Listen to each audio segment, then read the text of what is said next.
یہ طے شدہ بات ہے، یعنی متفقہ طور پہ یہ مستند نتیجہ نکالا گیا ہے کہ اس پلانٹ پہ یعنی اس خطۂ ارض پہ سب سے زیادہ جو سوفسٹیکیٹڈ تخلیق ہے وہ انسان ہے۔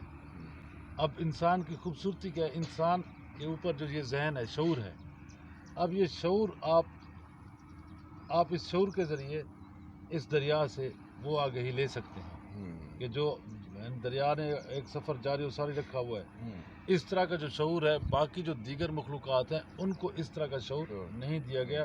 ان کو شعور کتنا ہے؟ ان کے پاس شعور یہ ہے کہ جو انسٹنکٹ یعنی جبلت ان کی جو انہیں اپنے سروائیول کے لیے جو چیزیں ضروری ہیں ان کی اس حد تک شعور کی جو ہے نا رسائی ہے۔ لیکن جو انسان ہے اس کی رسائی آپ دیکھ لیں کہ انسان سپیس تک جا پہنچا ہے، یہ انسان کے ذہن کی خوبصورتی ہے۔ لیکن جو ذہن کو اگر آپ مکمل طور پہ سمجھیں گے کہ یہ ٹوٹل اسی پہ بیس کریں گے تو پھر نتیجہ کچھ بھی نہیں آئے گا۔ وجہ یہ ہے کہ انسان کا جو ذہن ہے اس نے صرف اور صرف کیا کرنا ہے؟ اس نے یہ کرنا ہے کہ اپنے سروائیول کے لیے جو کچھ آپ کے پاس معلومات ہیں انہیں پروسیس کر کے ایویلیویٹ کر کے آپ کے سامنے نتائج لاتے رہنا ہے۔ اگر آپ کے پاس معلومات نہ ہو تو آپ کا جو ذہن ہے وہ کام کرنا بند کر دے۔ آپ کا ذہن کام ہی اسی وجہ سے کر رہا ہے کہ اس میں وہ معلومات بھری ہوئی ہیں۔ اگر معلومات نہ ہو تو یہ جو فنکشن ہے آپ کے انٹلیکٹ کا، یہ جو دانش جسے ہم کہتے ہیں، وہ آپ کے جو انٹلیکٹ کا فنکشن ہے وہ رک جائے۔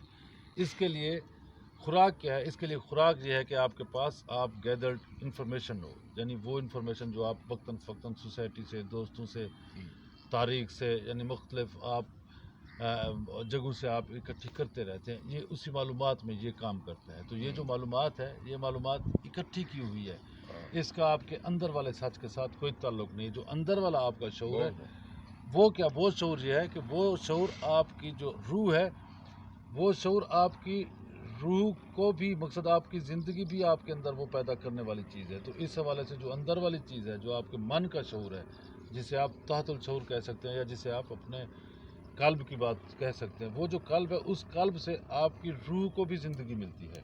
وہ نہ صرف آپ کو جو آپ کا قلب ہے وہ آپ کو دنیا میں خوبصورت انداز سے چلا سکتا ہے، بلکہ وہ آپ کی زندگی کے جوہر میں بھی وہی اضافہ کرنے والا ہے، وہ جو آپ کا قلب ہے۔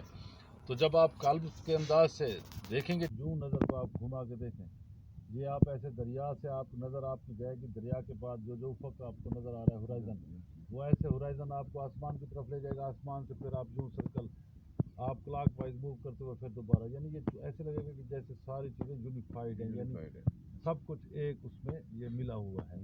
تو اس انداز سے جب آپ چیزیں دیکھتے ہیں، یعنی چیزوں کو جب آپ کلیکٹو انداز سے دیکھتے ہیں، اس یونیفائڈ انداز میں دیکھتے ہیں، تو پھر جا کے آپ کو چیزوں کی حقیقت کے بارے میں آگہی ملنا شروع ہو جاتی ہے کہ چیزوں کی اصل اوریجن ہے کیا۔ جب اس انداز سے دیکھتے تو پھر آپ کو یہ محسوس ہوتا ہے کہ اس جہان میں آپ سمیت صرف ایک زندگی ہے، اور اس زندگی کا اظہار جاری و ساری ہے۔ کیسے جاری و ساری ہے؟ جیسے یہ دریا کا پانی جاری و ساری ہے۔ لیکن ہم کیا کرتے ہیں؟ ہم جو ہے دیکھیں، ہم سب کا نتائج کو اہمیت دیے رکھتے ہیں، مستقبل کی پلاننگ کرتے ہیں۔ اب دریا کا پانی ہمیں ایک اور خوبصورت جو ہے نا وہ درس دیتا ہے۔ آپ اپنے چلو میں پانی لیں، آپ جو پانی لیں گے اسے پانی کو گرا دیں اور دوبارہ لیں، جو پہلے آپ نے پانی لیا تھا ہاتھ میں وہ دوبارہ آپ کے ہاتھ میں کبھی نہیں آئے گا۔ تو یہی آپ کی زندگی کی مثال ہے کہ جو لمحہ آپ کا گزر گیا، آپ اسے ساری زندگی سر پہ سوار رکھتے ہیں، وہ گزر گیا، اس نے لوٹ کے پلٹ کے نہیں آنا۔ وہ بس یعنی ایک انرجی تھی آپ کی لائف کی، وہ انرجی آپ سے باہر نکلی اور وہ یونیورس میں ڈسپرس ہو گئی، اس میں ڈس اپیئر ہو گئی یا رل مل گئی پورے یونیورس میں۔ تو آپ اسے سجائے رکھتے ہیں، سر پہ بٹھائے رکھتے ہیں، ساری زندگی اسے سوار کے رکھتے ہیں، جس چیز نے دوبارہ لوٹ کے نہیں آنا۔ اچھا، اسی آپ اپنے یعنی ماضی رفتہ سے مراد یہی ہے کہ آپ نے اپنی جو توانائیاں آپ نے اپنی جو آپ کی فطرت کا حصہ بن چکی ہیں، آپ دوبارہ انہیں ریوائیو کر کے نہیں، ہر لہجے کی ایک اپنی شان ہے۔ ڈاکٹر اقبال بھی کہتے ہیں کہ جیسے ہر لہجہ ہے مومن کی نئی شان نئی آن، اس سے مراد یہی ہے کہ ہر لمحے کا نیا سچ ہے۔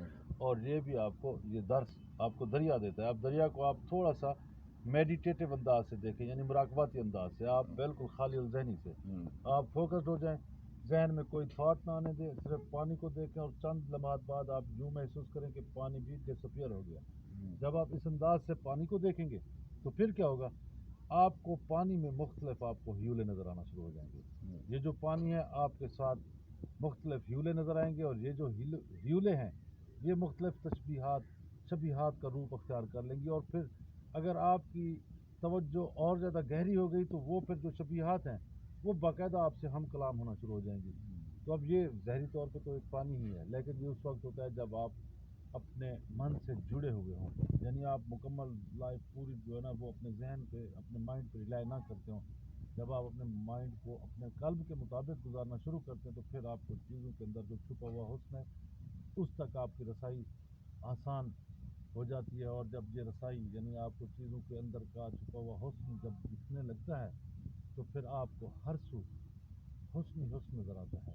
پھر آپ کو محسوس یہ ہوتا ہے کہ ہر جا اس کا عین ظہور ہے، یعنی جو اس کائنات کی روح رواں ہے، جو اس کائنات کو چلانے والی ہستی ہے، جو اس کی روح میں سمائی ہوئی ہے، یا یہ کائنات جو اس کے بطن میں یہ جاری و ساری ہے، تو اس کا حسن ہی جلوہ افروز ہے. اس کے علاوہ باقی جو کچھ بھی ہے وہ اضافت ہے. نفرت، حسد، کینہ، بغض، یہ ساری کی ساری اضافی باتیں ہیں، ہمارے صرف اینگل ہیں سوچنے کے. ان کی کوئی حیثیت ہی نہیں ہے. یہ عدم آگہی اور جہالت کی بنیاد پہ ہے. اگر آپ حسن سے آگاہ ہوں گے تو جہالت خود بخود آٹومیٹیکلی ختم ہوتی جائے گی. اگر آپ چاہتے ہیں کہ حسن سے آپ کا دل سرشار ہو تو اس کے لیے پھر ضروری ہے کہ آپ اپنے من میں جھانکنے کی طرح پیدا کریں اور چیزوں کو اس انداز میں دیکھیں جیسے یہ فطری طور پہ ہمارے سامنے بساط بچھی ہوئی ہے. Thank you.